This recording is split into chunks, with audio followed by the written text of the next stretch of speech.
Welcome to Sunday Book Club with Lexi. And as always, this is a conversation about a book. It's not a book report, it's not a book review, and we're not going chapter by chapter.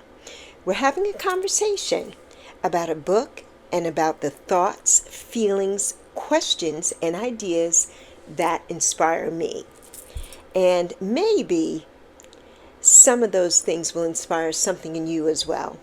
And today's book is Ask Your Guides by Sonia Choquette. The revised edition is called Ask Your Guides, Calling in Your Divine Support System for Help with Everything in Life. And let me ask you something. Have you ever asked for help from something that you couldn't see? Not because you had proof, not because somebody told you that you should, but because somewhere inside of you, you believed that you weren't walking through this life by yourself? I have. In fact, I do it every single day. And that's one of the reasons I wanted to bring Ask Your Guides to our Sunday Book Club.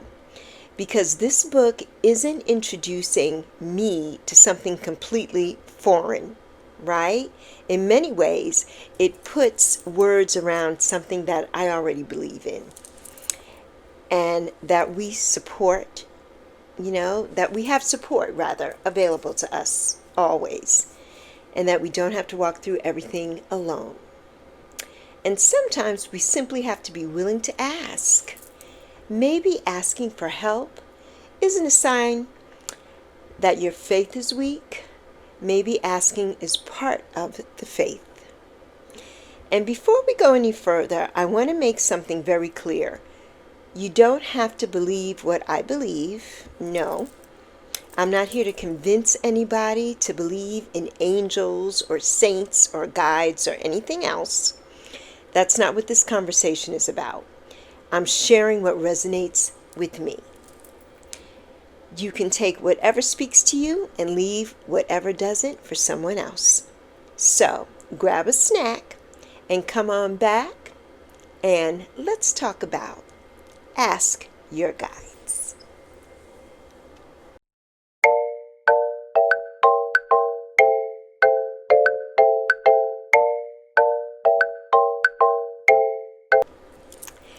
One of the reasons this book resonates so deeply with me is because I have never felt that I was walking through this life completely by myself. And when I say that, I'm talking spiritually, of course. I believe in divine support. I always have since I was a little girl. I believe in prayer, and I believe in guidance. And I believe that there are things surrounding us that we may not necessarily be able to see with our physical eyes, right? My spiritual support system, it's big, it's huge. And I pray, to Father God, Mother Mary, and sweet baby Jesus. I call upon my angels and saints, the archangels, my spirit and guides, the divine entities, my beautiful ancestors, my beautiful mommy, and the beautiful Santissima Muerte. That's my spiritual practice. It doesn't have to be yours, no. But every day I acknowledge that support. Every single day. Every day I give thanks. And every day I ask for protection, guidance, wisdom, and direction. And I think that's part of why Sonia Choquette, her teachings speak to me so strongly. She's not just talking about believing that something exists. She's talking about developing a relationship with your divine support system. And there's a difference. You can believe somebody exists and never talk to them. You can believe somebody loves you and never call them. A relationship requires communication. And for me, prayer is my form of communication. Gratitude is communication. Listening is communication. Being still is definitely communication. And maybe that's the first thing this book asks us to consider. What if you don't have to do all of this alone? There's something in this book that I really love. Sonia talks about asking what she calls your ministry or angels for help. And not only with these huge life-altering situations that we all have, but with everyday life. Maybe you're looking for a job. Maybe you have a project that you just cannot seem to complete, right? That happens to us all the time, especially here on the internet. Maybe you're trying to accomplish a goal, and maybe you don't know what your next move should be. Ask for help. And I love the practicality of that, because sometimes we treat prayer and spiritual guidance like an emergency service, right? We wait until everything has fallen apart, and then we're saying, please help me. But what about an ordinary Tuesday afternoon when nothing catastrophic has happened and you just need some direction, right? What about when you're starting something new? Or what about when you're trying to make a decision? What about when something just doesn't feel right? What about when you need clarity? I know I need that all the time. I don't only want a spiritual practice when I'm in trouble. No. I want a spiritual practice when things are going beautifully too. I want to say thank you when the door opens. I want to say thank you when the door closes. I want to ask for guidance before I make the decision, right? Not only ask for help cleaning up the decision afterwards. That part. And that makes me wonder, how different might some of our decisions be if asking for guidance came before acting instead of after it? Have you thought about that? And your support system, it doesn't have to look like mine. Not at all. This is important to me. I know everybody watching me doesn't believe exactly what I believe. And that's okay. Your spiritual life is yours and mine is mine. For one person, divine support may mean God. For somebody else, it may mean angels. Someone may think about their ancestors. Someone may call it intuition. Someone may simply believe that there's something greater than themselves. And somebody watching may not believe in any of it at all. And that's okay too. I'm sharing what works for me. Simply what works for me. And I think that's one of the things that I've become more comfortable with as I've gotten older. I don't have to make somebody else believe what I believe in, right? In order for my beliefs to have meaning in life. No. I can simply live them. And that's freedom. I can tell you that I pray every day. I can tell you that I call upon my spiritual support system. I can tell you that I practice gratitude. And none of that requires you to do the same thing. No. But maybe there's a larger question that belongs to all of us, right? Where do you go when you need guidance? That's the question. Who or what helps you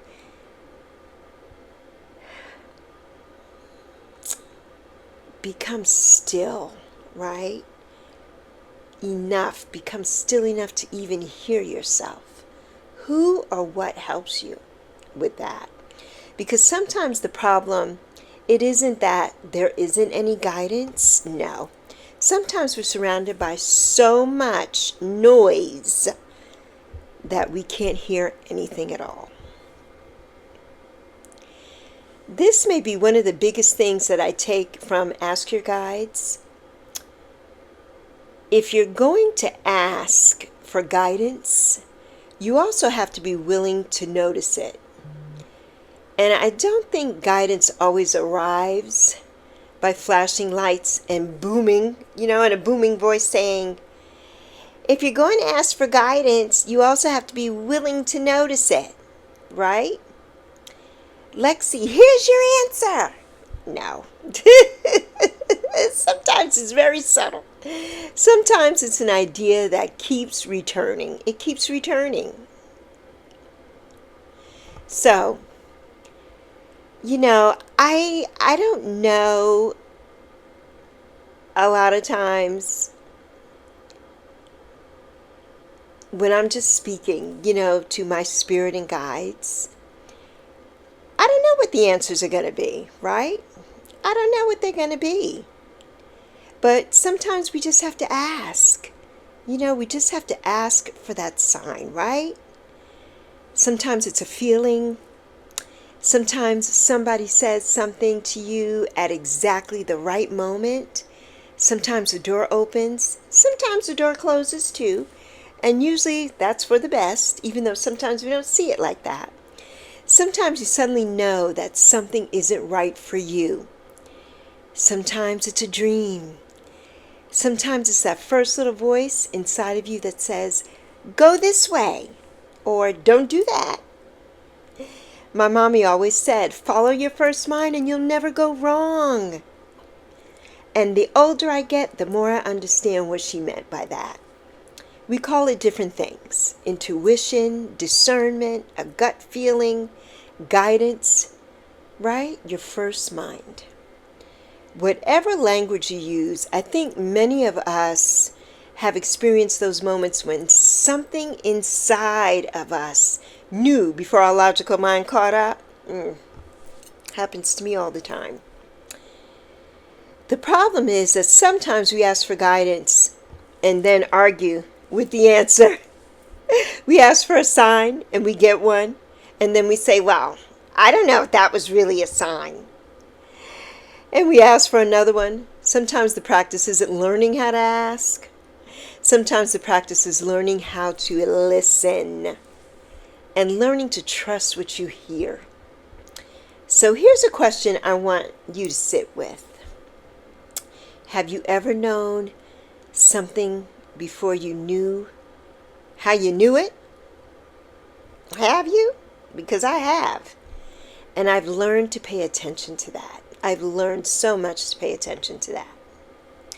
And sometimes gratitude comes before the answer, right? This is where so many of Sonia Choquette's teachings connect for me. I want to live my life from a place of gratitude. Not just when I get what I ask for. Not just when something wonderful happens. Every single day. I'm not saying that nothing bad happens, because oh my God, something bad happens all the time, right? I'm not saying that we never hurt, because we do. I'm not saying that we don't grieve. Oh my goodness. I'm saying that we don't get angry, frustrated, or disappointment. I'm not saying, or disappointed. I'm not saying that either, right? That's just being human. That's being human. That's the human condition. I'm talking about what I choose to keep returning to. And for me, that's gratitude. That's love. That's faith. That's hope. And that's possibility. And I don't want to spend the rest of my life feeding everything that's negative. No. I want to pay attention to the energy I'm bringing into my own life. I want to keep growing spiritually, right?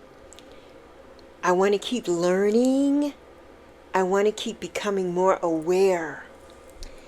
And I want to remember to say thank you, even while I'm waiting for the answer, right? We learned that. Go watch Believe and you'll know what I'm talking about.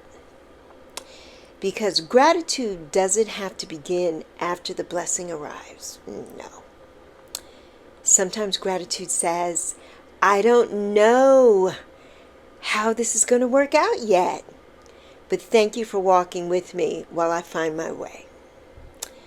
And that is just very different. You know, that's a very different way to move through life, I think. And before we close, I have to talk about this cover, right? Because I love this cover. The beautiful, beautiful cardinal right up here. Can you see it? The cardinal and the feather here, right? Before we even get into what anybody else says, you know, those things symbolize, they mean something to me. And I looked at this cover and it spoke a language that I understood, right? And isn't that interesting? Sometimes something just catches your attention, right? Before I even knew anything about Sonia Choquette, I saw that and it just caught my attention. And it connects something, right, that already is living inside of you. You know, you see that book, you don't know what it's about or anything. You're like, oh, this connects with me. I want to know more. I want to read what's inside. So, you know, a bird, a feather, a song, a number, a dream, a memory. It doesn't mean that we have to decide that every cardinal, every feather, or every coincidence is some kind of supernatural message now. That's not what I'm saying. I'm just saying that notice what speaks to you. Something about it touches you, right? Something about it makes you stop. Something about it reminds you of someone or something. And maybe noticing is part of the practice too. Because awake, right? Being awake enough to notice what touches us, that's a big deal. That's a big deal. So, as I'm sitting here having this conversation with you on today, my 62nd birthday, I realized something. At 62, here's what I've learned about how I want to walk through this life. I want to walk through it open. At 62, I don't need to understand every mystery anymore. I don't need proof of everything that I feel. What I want is to remain open. Open to guidance, open to gratitude, open to love, and open to learning. And open to the possibility that there is more supporting us than what these eyes can see. I don't know everything, and I don't need to, but I know what brings meaning to my life, and I know what brings me peace, and I know what keeps me connected to my faith and my spirituality. And I know that I don't believe I'm walking through this life alone. No. Absolutely not. Maybe asking for help isn't a sign that your faith is weak. Maybe asking is part of the faith. And maybe the question isn't, do I have guides? Maybe the question is, am I quiet enough to hear the guidance that's already trying to reach me? That's what Ask Your Guides, that's what this book made me think about. So, and that's what I wanted to bring to our Sunday book club today. So this week, I want you to sit with this one question. Where do you turn for guidance? And are you leaving enough quiet in your life to hear it? I'll see you at the next Sunday Book Club with Lexi. Love you plenty, friend.